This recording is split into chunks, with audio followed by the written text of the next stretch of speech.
three madrigas, Chochma, Siyud, Chochma, and the three madrigas, and Shtika. Why would Chochma need a fence?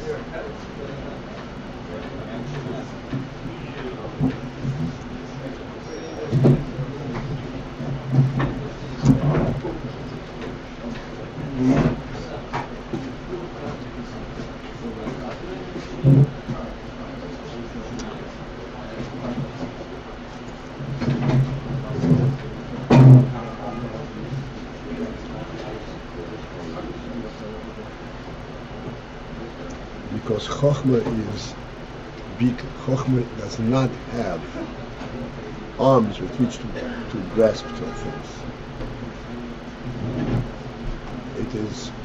It identifies reality within a context. And that's the fence. The context is the fence? Right.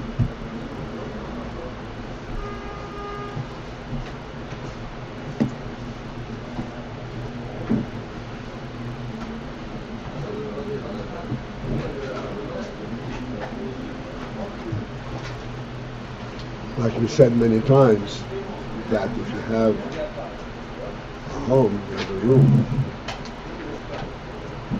and Chochmah identifies in this room the entire reality of human activity.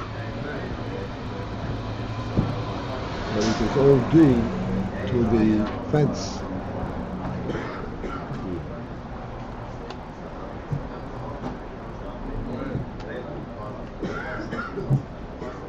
The Stika element? How does that relate to the muscle of the empty room?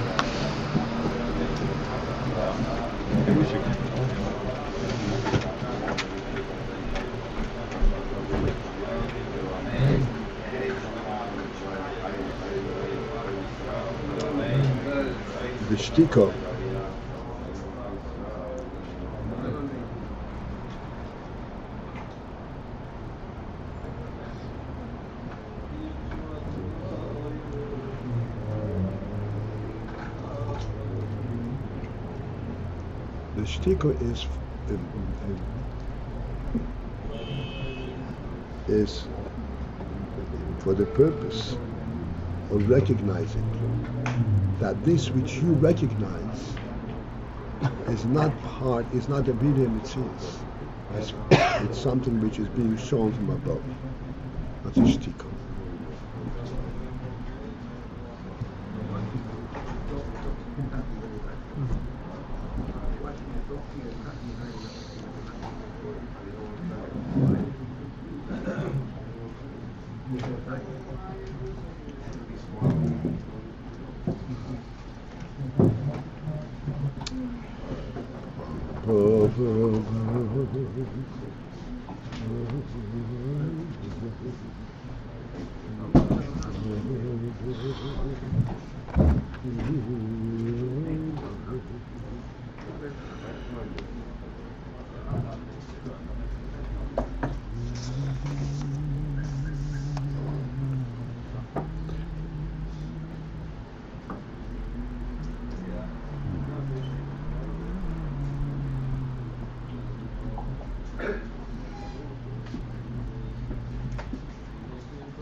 Right, we are in the middle of the top section on page Lamed Vav.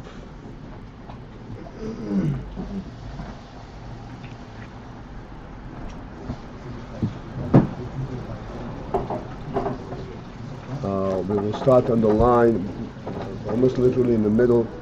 The line starts with the Rosh Hashanah V'chol Zeh.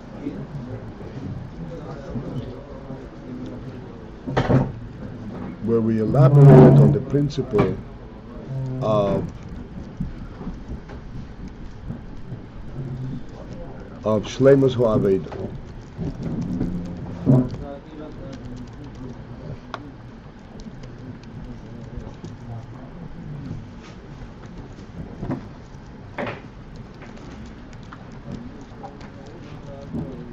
And just to summarize, what is the meaning of Shleimus Ha'aveda? The totality of Aveda, the perfection of Aveda. Perfection of Aveda is when there is cognizance only of the Kesed itself, not of how it affects you, not how I understand it, but how the Inyan is unto itself.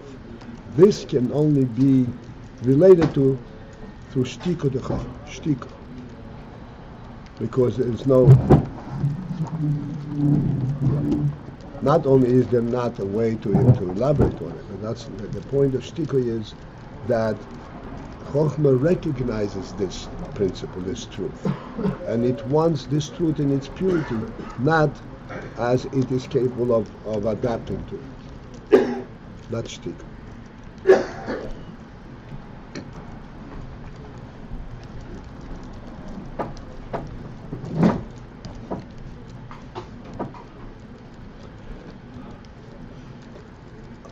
The Ha'efan HaBeis, okay, that's where you're up to in the middle of that line. Ha'efan HaBeis, and the second manner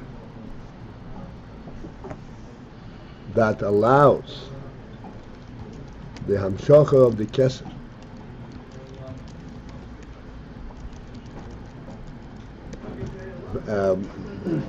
only because it is a Mokim Hara'uj. That's what we explained, that's what we started off in the beginning. That the Kesed is Nimshach, the Pnimius is Nimshach, the Mokim Hara'uj. Automatically it's Nimshach Mokim Hara'uj.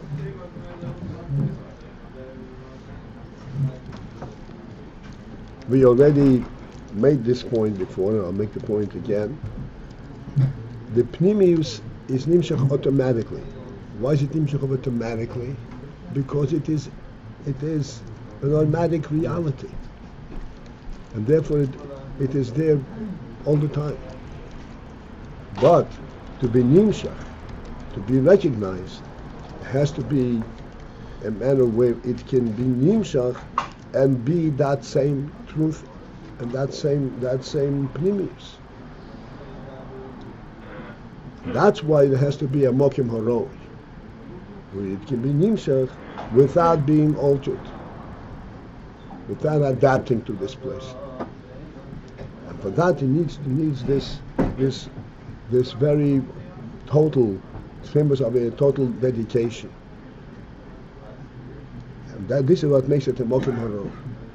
So we said that it becomes a Mokim Haro is through Shleimus Ha'aveda, that's one manner. The Eifon Habeis, the second manner in which it becomes a Mokim Haro, Hu Alidei HaTshuva. It is through the tshuva. This is where Torah and tshuva come, so to speak, together. They both are capable of accomplishing this most lofty of accomplishments. From Shlichas Avenis, the Moir, to bring the essence down. Tshuva is able to in Torah.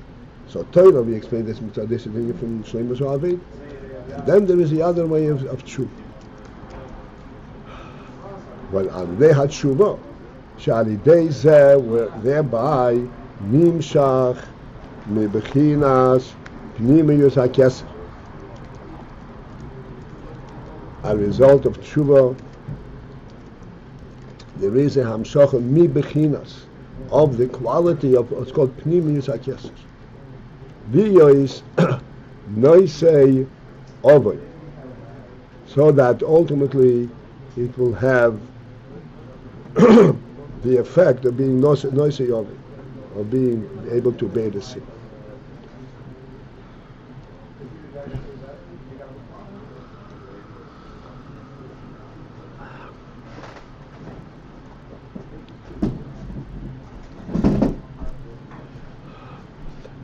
This is not being elaborated here now, it's elaborated elsewhere and previously, just to make it a complete statement.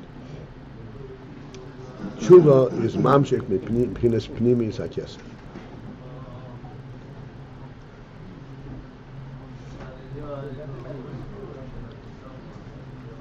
Just as we've explained on the Torah side, that it becomes there's a name from Shleimus Ha'aveda, and we identify Shleimus Ha'aveda as a state where there is no personal identification of what it is looking for. It's shtika. It is just preparing yourself for the truth that is beyond the essential truth, the truth as it is unto itself. That's the same as Harvey. There's no personal desire. The similar is in real tshuva. In tshuva also, there are different madrigas in tshuva, but the real meaning of tshuva is called oyer chesed. The meaning of tshuva is not that the Baal tshuva is seeking to satisfy a certain desire. It is what the Baal tshuva recognizes and actually experiences this principle that he cannot be away from this truth. It doesn't seek to know. It doesn't seek to have this the enrichment of having it. He just doesn't want to be away from it. Doesn't want to be berichuk. Not because this itself will enrich his life and so forth. He cannot tolerate being berichuk. Which is also similar to this shtika that we explained in Torah. In tshuva, this is in a different manner. In Torah, in the Chochmah, it is more difficult to understand, but because in Torah you're actually looking for something, and to have the Shleimus Aveda to shtika, this is a very demanding, a very cleansing type of Aveda. In tshuva, that's what tshuva is beriga chod in one moment. So there isn't that much involvement, that much wisdom involved, but there is the clear identification. He does not want to be at a distance. And this is why this is touching also the Pnimiyas Hakyas.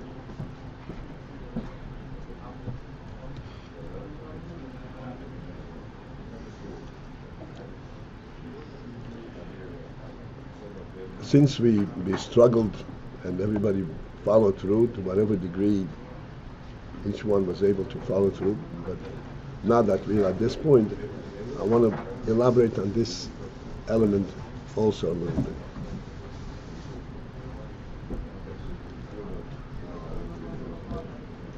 How is this identified with the Pnimius? He doesn't want to be at a distance. Where is the relationship to the term Pnimius? Because we elaborate, we discuss Pnimius.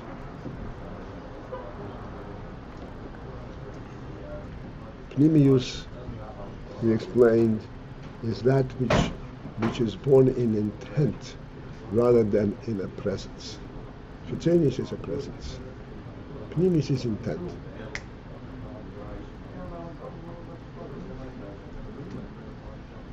This comes from much deeper source. The inyan that of tshuva, that he cannot be at a distance, he cannot be away without identifying what it is that he is missing. Clearly, this is touching, so to speak, the essence, the intent itself.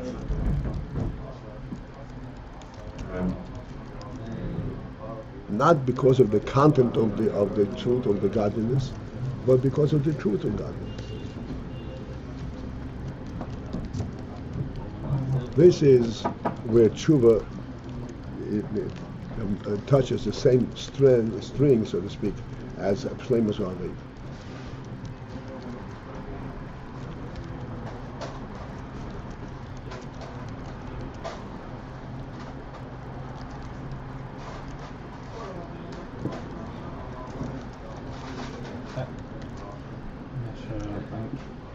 this point over here about the truth of godliness versus the presence of godliness. Explain it again. Okay. I mean, I know. Yeah. The truth of godliness is that there is such a, not that there is no Metzius, there is no presence. The truth is that there is such a reality, no? Versus the presence which is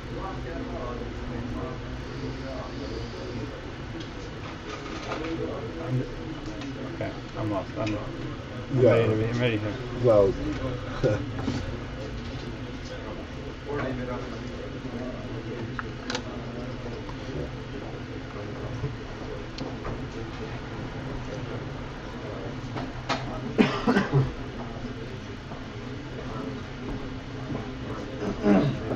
we'll have to resort to a analogy, to a metaphor. Something very simple, but you have to try to understand.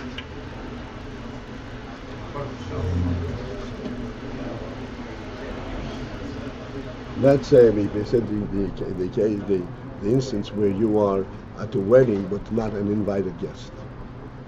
Nobody bothers you. You can partake of anything. You can join the dancing, join the singing, join the eating, but you're not an invited guest. You're an outsider. What's missing?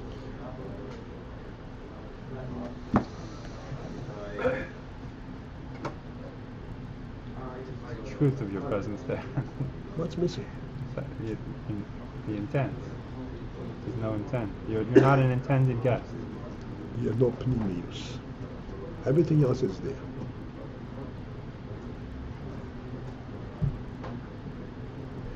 You don't have words for this. Without an neshama. Huh? Is it like saying a gift without an neshama? Without a neshama. Maybe it's not even without a neshama, because the balabos said, okay, sure, eat. I have no problem.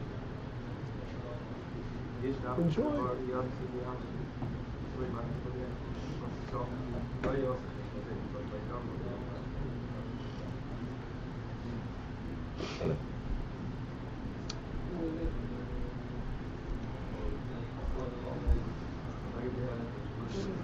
It's an interesting thing. These principles, these truths, are prevalent in our own lives. In our own lives. On our own lives. The reason they're prevalent in our own lives, even though we're talking about the deepest union of godliness, is because B'Tselem Elokim Osir Asor. A human being is a miniature of the entire godly presence in the creation.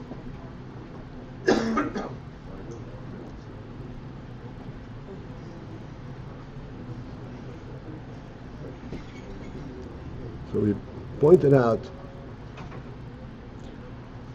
again, I'm talking about the human level. We have to speak in the simplest thing. It's mamish, and it's real there, but we don't appreciate the depth that is entailed. We spoke many times that a home, the Gemara says, a home to a person, this is identical, this is the human being. Because of the godly definition of what a human being is, so a home is part and parcel of his definition, of his presence. Now, in what way does he occupy this home? He's in a home, which is his home. And when he is in this home, it should be said that in his home, every point in the home is occupied by him. Even though he is not really using it, and we discussed this many times. But he is present in this entire home.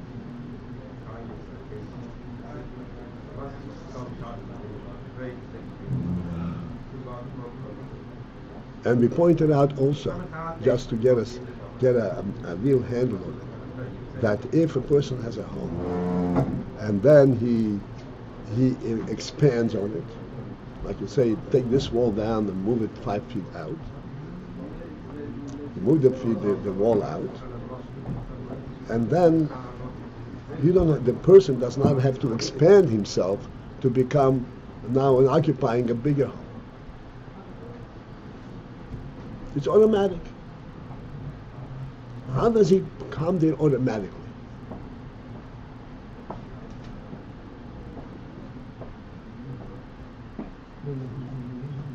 In the case of expansion, this is kind of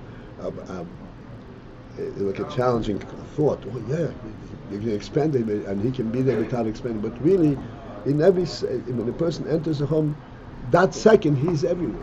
How?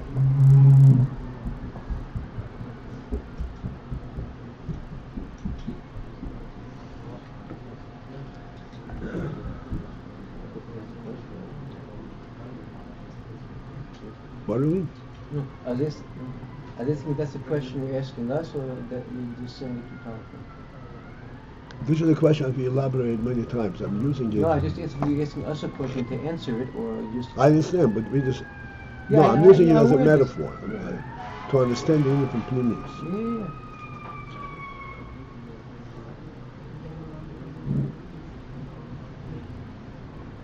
Yeah. I'm putting it in the form of questions so that they will think along together.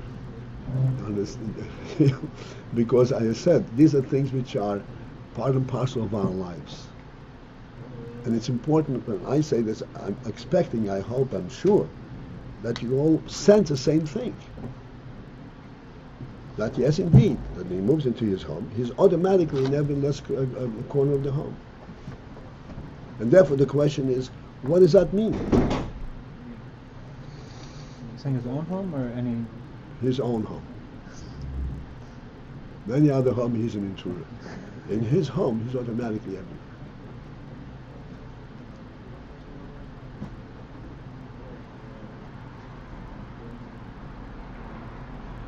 So in this itself, there is Chitzonius and Pneumius. Chitzonius is that he has a table over here, a chair over here, he has a closet over here. He has made his presence known and obvious. This is his home. Pneumius is a completely different statement.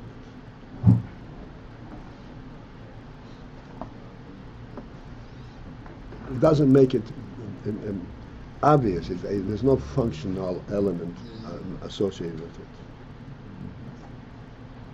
In Pneumius, you could say that in Chitzonius, you can identify the functionality of a home. In Pneumius, there's no functionality. It's the reality itself. That a human being must, and a home is one thing, that's a Pneumius in him, and therefore he is there automatically. What is there automatically?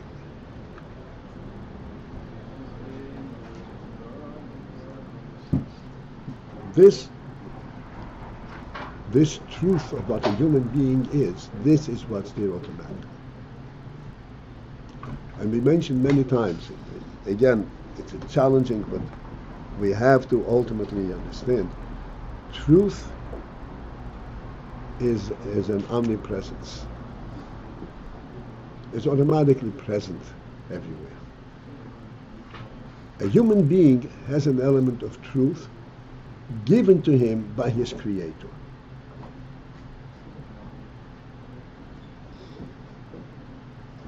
His presence in the world is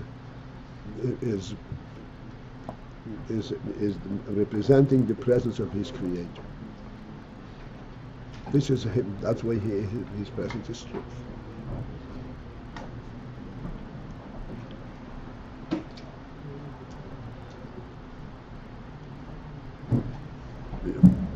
And so this is the pshat. I don't want to too much time. So this is the pshat that the Pneumius, that if in Tshuva, for example, that he does not want to be away. He doesn't want to be at a distance. He's not seeking any functional element. He just doesn't want to be away from this principle of truth. Then automatically it is there. Because the principle of truth is there automatically.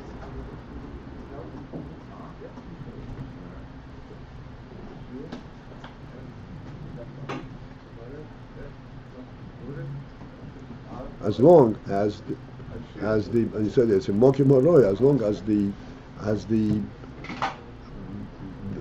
one who's seeking it is seeking it from that perspective, of truth. Okay. All right, let's leave that alone.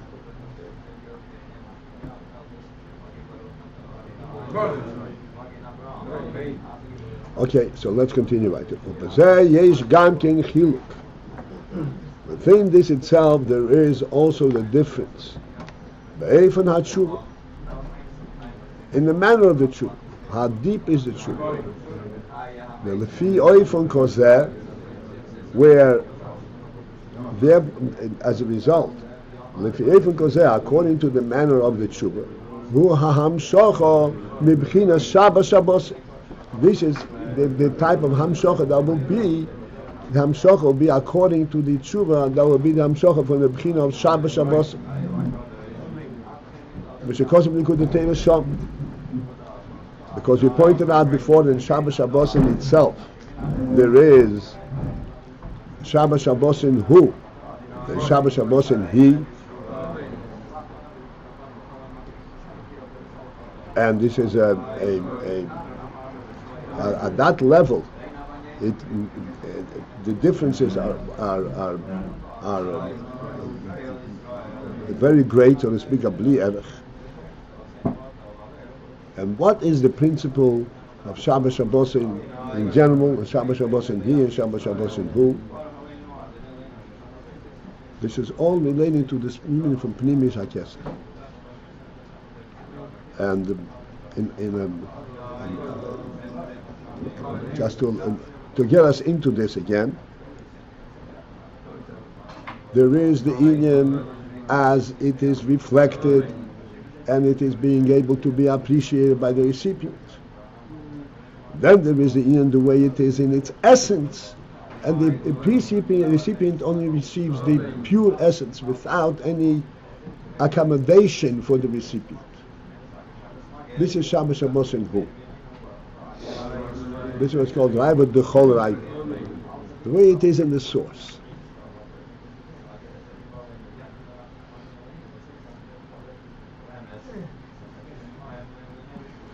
And how you receive this Raibot Dechol Raibot, how you receive this Shabbos Shabbos, the Pnimius HaKesed depends also on how the tshuva is. There are different madrigas, different ways of tshuva. There's a tshuva that allows for Shabbos Shabbos in he, and there's tshuva that allows for Shabbos Shabbos in who.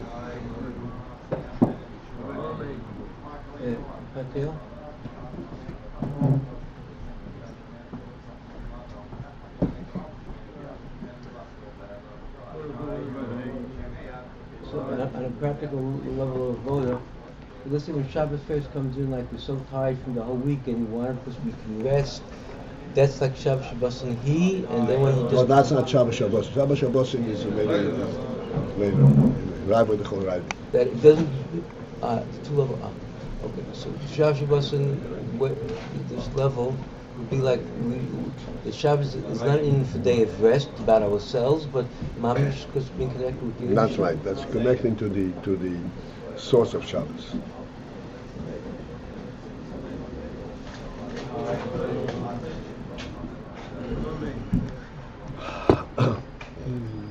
He's feminine and he feels masculine.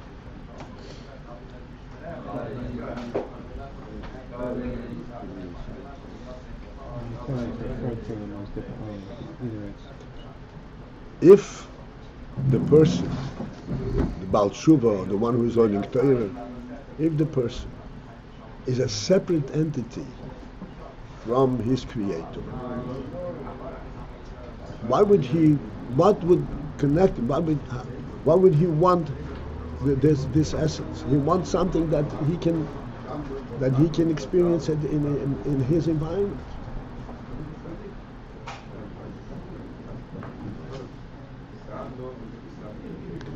Which means that there is a pnimius in the person, in the mizan nefesh. It's called the chilash of the nefesh, where he taki is one thing with the essence itself. He's not separate.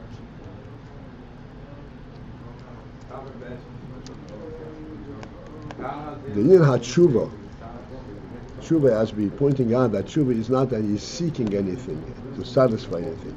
It's just that he cannot tolerate these things. Is tshuva, and it touches the core of the person, the core of his nefesh, of life,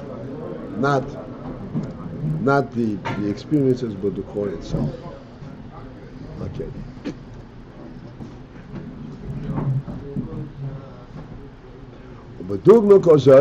And then similarly, just as we discussed in tshuva, there are two madrigas.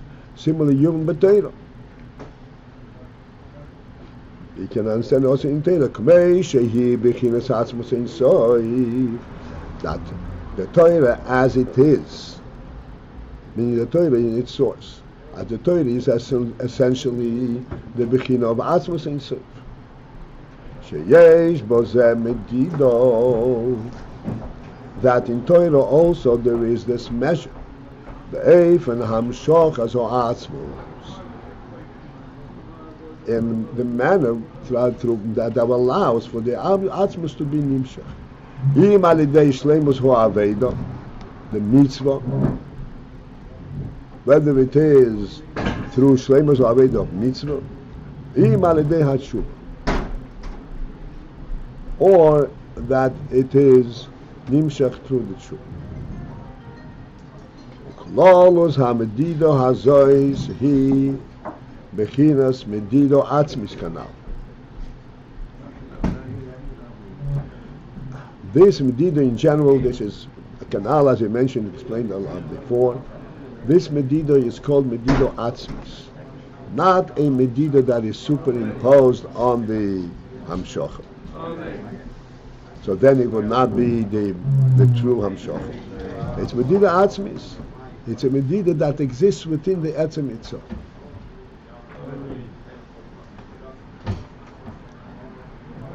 Like we tried to explain, that Pnimi has a Medida, and that is, it can only be where the Pnimi will remain a Pnimi.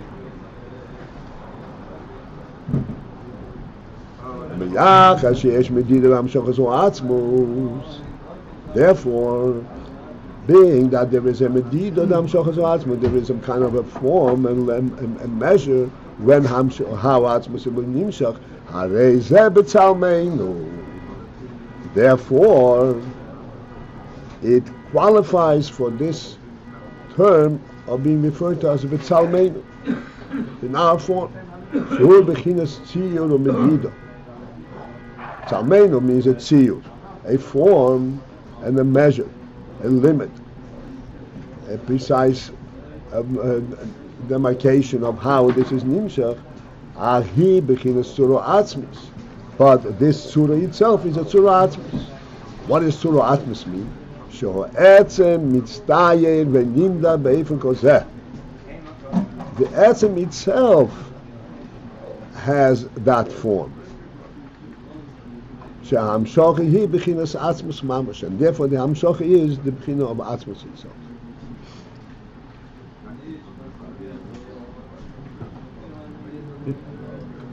This last piece is saying how that even within the Panemius itself there's the Medida, there's different ifonim or different... Yes. And ultimately all the tziyurim in Panemius, it was called tzura atzmis. Tzura atzmis, as we explained, tzura atzmis means, in Panemius there is a tzura. Panemius does not come without an intent. Intent is a tziyur. Spontaneous happens automatically, without intent.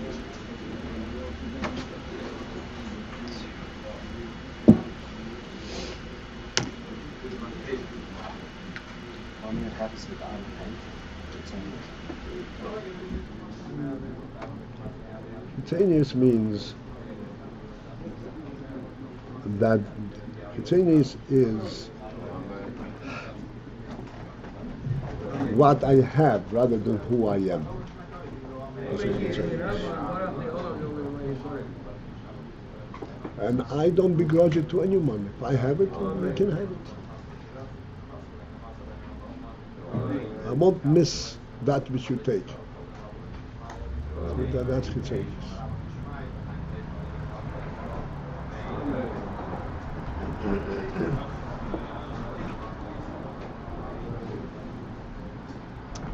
Both these from Shachas is the union of... Both these from Shachas is from Torah? Both of these ways, the Shemus Avoda and Tshuva. Torah tells us about Tshuva. Torah tells us about Tshuva. Torah, that's what it was said originally. That Torah tells us about Tshuva. Because Torah is like you rooted in Atzmos. And to be Mamshich Atzmos, there are two ways. Shemus Avoda or to Tshuva. Both of these are brought to us through Torah.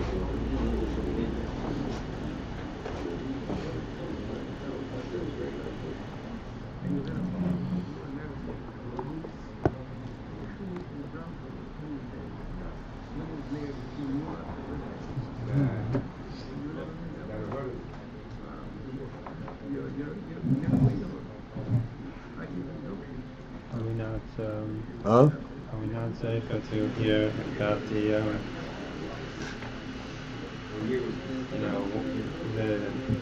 how you could have different Oifanim within a real Tshuva, a real Panimis, or in Torah, Shemus Avoda?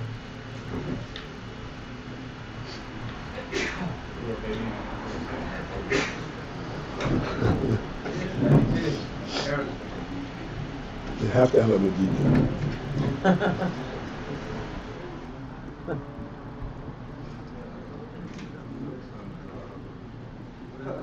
These are two different ways in which it's mamshech. These are two different ways in which they're mamshech, not in the way that they are, right?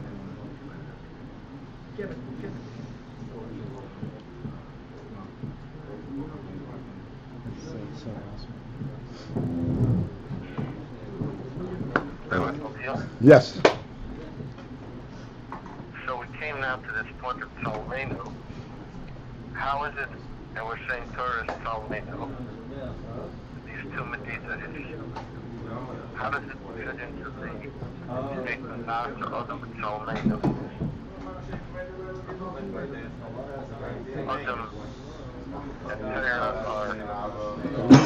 Adam is Chochmah.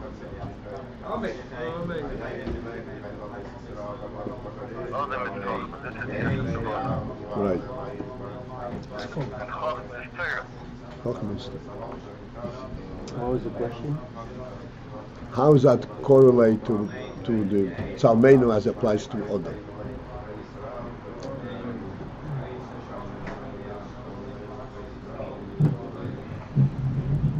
This is Zet Torah Adam. Right.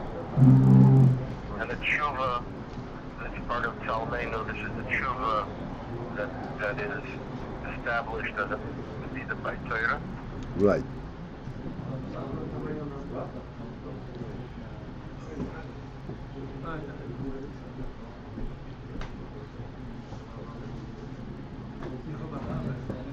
We pointed out.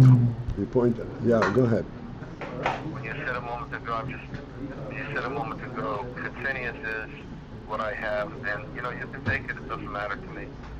This is talking about Elikus. In other words, it makes no difference, it doesn't diminish me. This is talking about the Chitzenius Elikus. Right. And that's why Klippa can benefit from Elikus without restriction.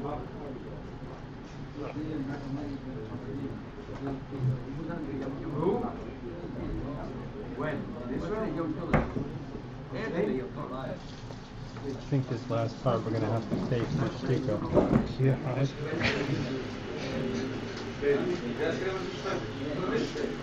I think we have plenty to take without going any further so that we would have at least some tzelem.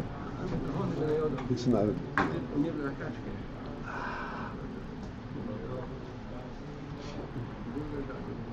We pointed out the other day that when a human being goes in a certain line in a certain direction,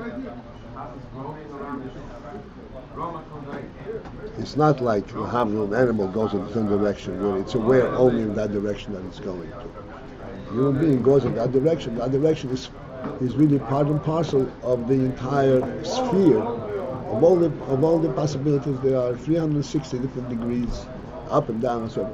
And he's going in the direction. The direction incorporates the entire richness of the entire space.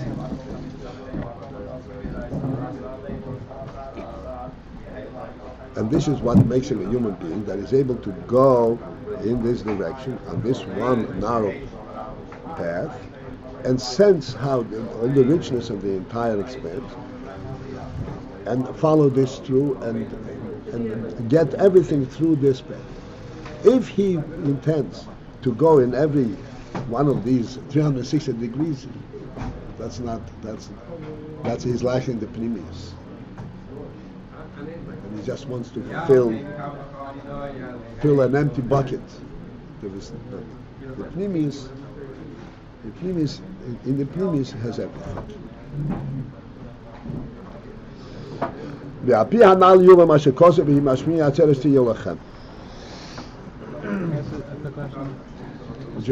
you know when you started by Mashmini Atzeres? When we were Mashmini Atzeres? No, when we started this mind. When we started, I can check it out now. The statement that I don't remember him making. The statement before he says the Torah as it is. As it is, Bechinas Atmos Korean Sof. Usually, like I think we said earlier, that it's the short. Is this the same thing as saying that Shoresh is in Atmos Korean Sof? Yeah. Okay. Is Bechinas Atmos Korean Sof the same? You explained this in the Shoresh with you for many yesterday? No. But you explained it many times. Yeah. Now the Shoresh does not mean it's rooted there and it comes away. This is what's holding it up. With this we understand this posture.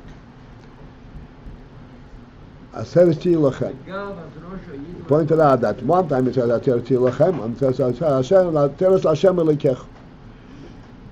Dine Atzeres hu loshin klito. Atzeres has also the meaning of the word klito, absorption. Take it in. Hainu, which means to say the oz are then by Mashmiat Atzeres, oz klitas ho'oir.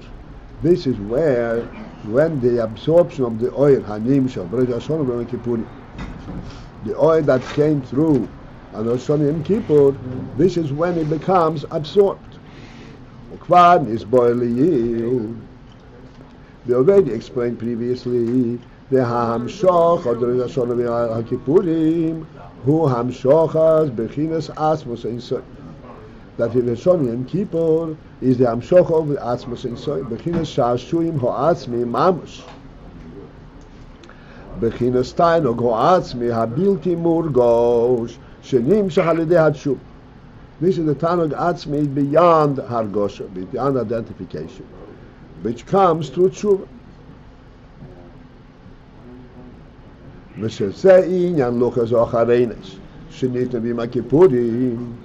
this is also what is represented by the Luchas Achareines that came through our Yom Kippur canal.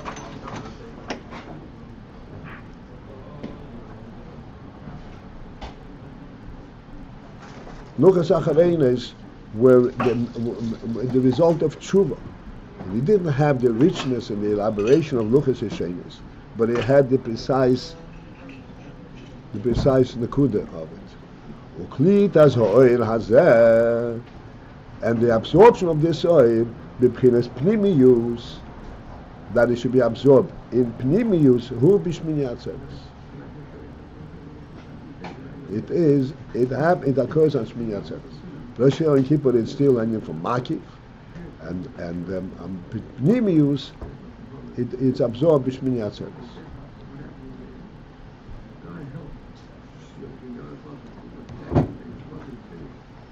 Does that mean that another Makif? Well, wait a second.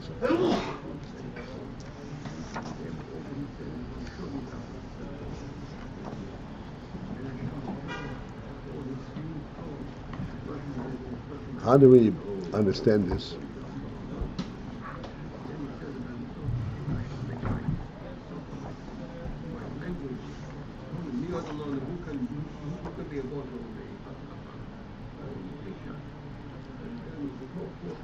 Let us take this interesting metaphor of being at a wedding uninvited or being invited. Now, the experience of the wedding is identical in terms of the experience of the richness and the grace and the joy and so forth. In an uninvited state is the same. This is the makif. This is the makif. You see something enormous is happening, people are rejoicing, and there is lavish acceptance and so forth.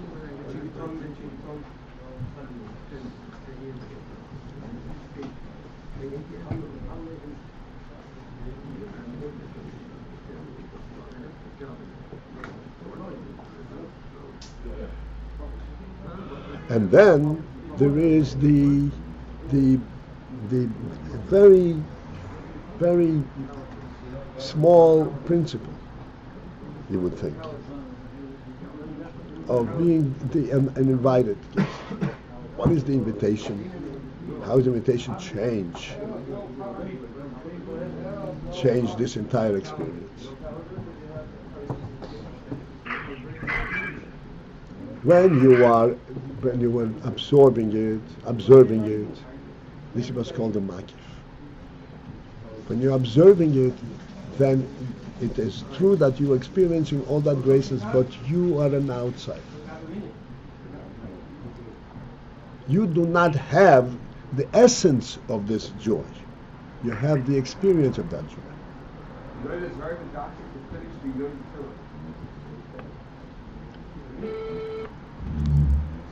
Being an invited guest, you have a completely different reality.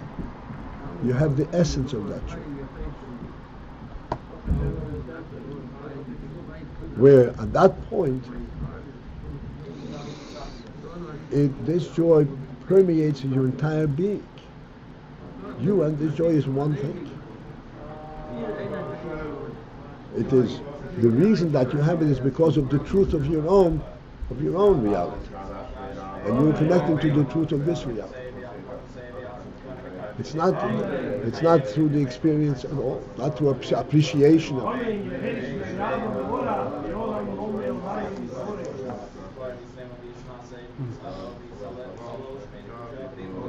Perhaps I'll elaborate a little bit on this mashal.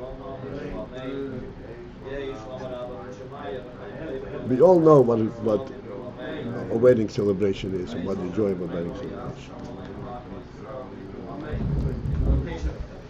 What is the pnimius of it? Everybody is taken in by the dancing and the singing and the good food and the friendship, camaraderie and so forth. What is the essence?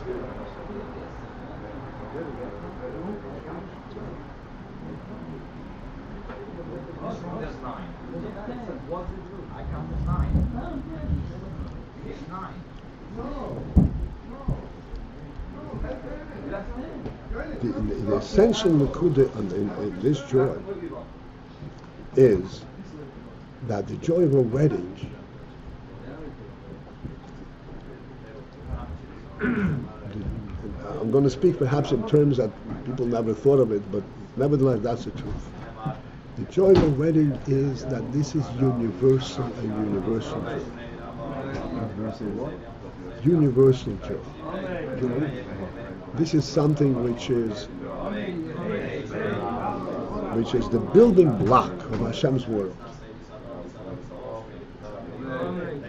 This is not something that pertains to an individual or to a group of individuals or to one moment or one section. This is the celebration of reality itself.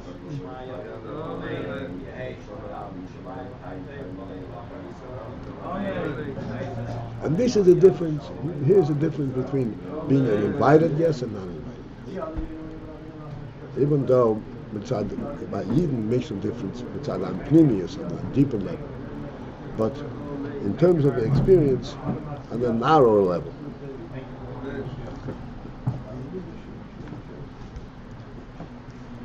There is the joy as it is expressed by people who experience it.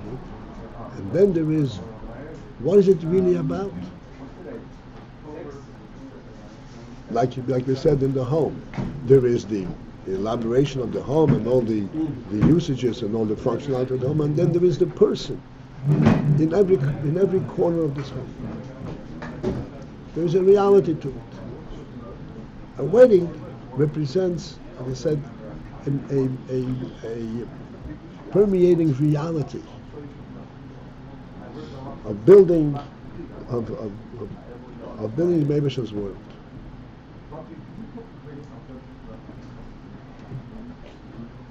In truth, this is where that joy is coming from.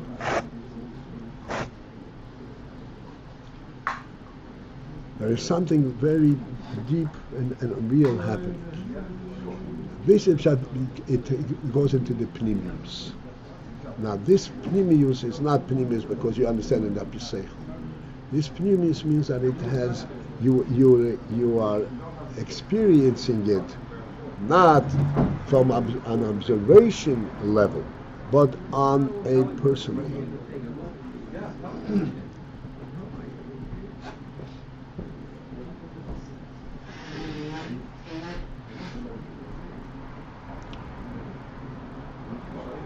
And this is what happens at Shmini Atzeres, that the Hamhaki from Rosh Hashanah Kippur is absorbed, and then the union from Kabbalah's Atayra that happened by the Rosh Hashanah, the Luchas Shniyos, and Kippur, Luchas Shniyos, and all that, and Tshuva, and all that becomes,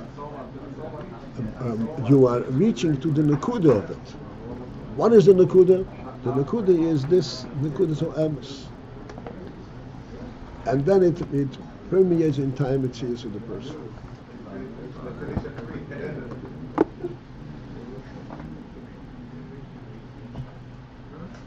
Yeah.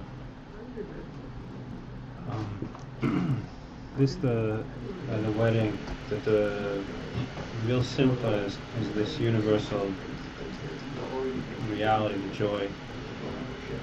If that's the case, then why should it make a difference if the person's invited or not? In other words, the joy is there. Wait a second. You're right.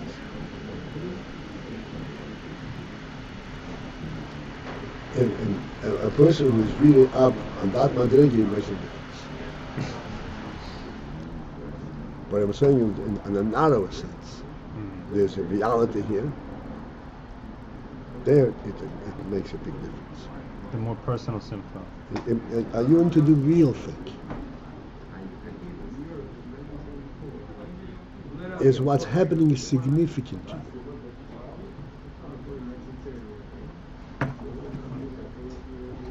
In a narrow sense, of course. You know, Moshe said that when a Yid has a simcha across the globe, you also rejoice equally. But that's this is your friend, your family that you really have a connection with. It really is very meaningful to you. But what's meaningful to you? Not the fact that they are happy. Their reality. Something real is happening, and you're part of that reality. This is what an invited guest is. I want to celebrate. I want you to come and celebrate this great event with me. Why? Because you're part of that event. He's not invited. What? Why does this happen only when he is invited? Because when he's invited, he is part of that reality. When he's not invited, he is just joining the fringes, the mitzias, the petunias. Why can't he say I'm also part of it and of that reality? The same So way. I'm saying it's possible if he really feels. I'm saying if he is a yid at a higher level, and when a yid has a real simcha, it makes no difference to him where he is, and yes, it's possible. But generally speaking, that's not the case. Generally speaking, that you are part of a reality in a limited sphere, and there it makes a difference between you invited and not invited. That's to sense the human element in this. That's all.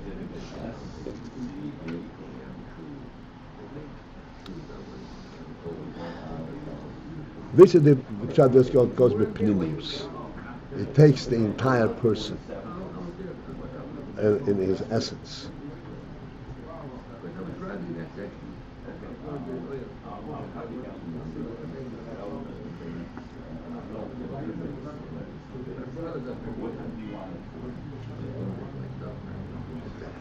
בזה שכוסף עצרת תהיה לכם. Sorry, Rosh Hashanah and Yom Kippur, it's not the whole person. In other words, Rosh Hashanah and Yom Kippur, he's dedicating himself to something, but it's not, doesn't take the whole person. Right, he is not.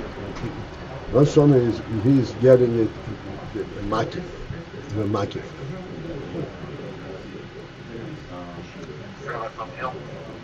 Yeah. Sometimes when we use this term panemius, it seems as though it's referring to an intent to a lamata in effect. Here, it's like we're using it in a way that refers to the mata itself. Does that make any sense? I'm sure it makes sense. It depends how you look at it. But yes, this is the matter itself. But the matter itself senses the intent. It's not just a recipient. In order for there to be this reality, there has to be an invitation on the part of the host, and also there has to be an acceptance on the part of the invited guest. Right. The host is, the panemius is his intention. And he, by being invited, he becomes part of that panemius. So this can never really be for an uninvited guest. Generally speaking, not. I mean, I said if you're on a higher level and you actually appreciate anybody else's simcha in a true sense, then it could. But this is not the common state.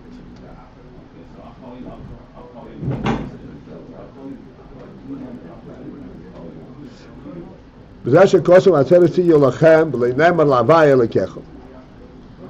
כמו בפסח ושבועס. בעיסוק it says עצרת תהיה לכם, and not עצרת להווי אלוקיכם as it said by Pesach and Shavuos.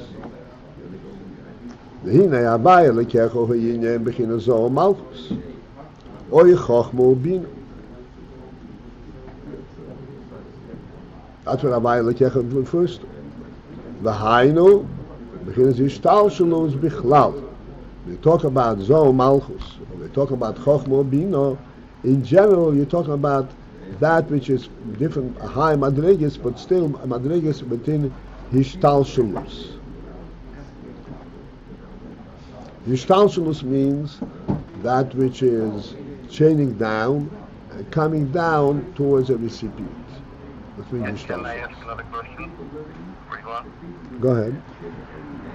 So this Klita is going to be coming on Shmini Atzeres. And I don't remember whether we said this before, but on the Sukkot, you have the Makif of the Sukkah, and the Lulav and Esrog is bringing the Zer Makif to Panemius. But there's still no Klita there? Right. So the klita actually doesn't come until the sukkah and the lulav are already gone. Right. It's like the absorption takes a while to set in, is that it? This klita does not have the kelim through which you coil it. In other words, it goes beyond whatever the lulav and esrog are doing. Right. Being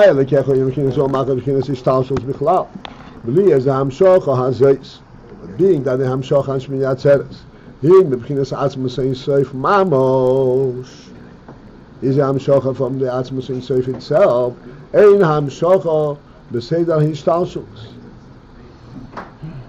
Therefore, this hamshocha does not exist and it doesn't go through seder hishtalshus. Ki yim hamshocha hi b'neshomes Yisrael dafke. The hamshocha is directly into the neshomes Yisrael. And any madrigas, if say that hishtalshus, even havaya lekecha, are bypassed. Liyois ki neshomes Yisrael mushroshim gam kein b'bchinas u'atzmus. Ukmeishin is boy, because neshomes Yisrael are actually rooted in atzmus. This is why they can connect to this. They can be receiving this. It's essentially what we said before, that the reason it's possible to have that connection is because it is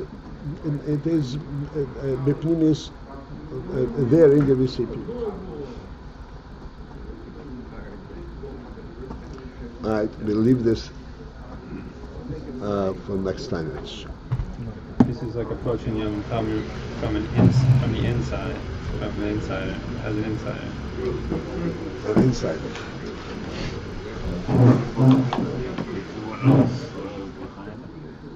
L'chaim, when is it? Right. Where? At 9 o'clock.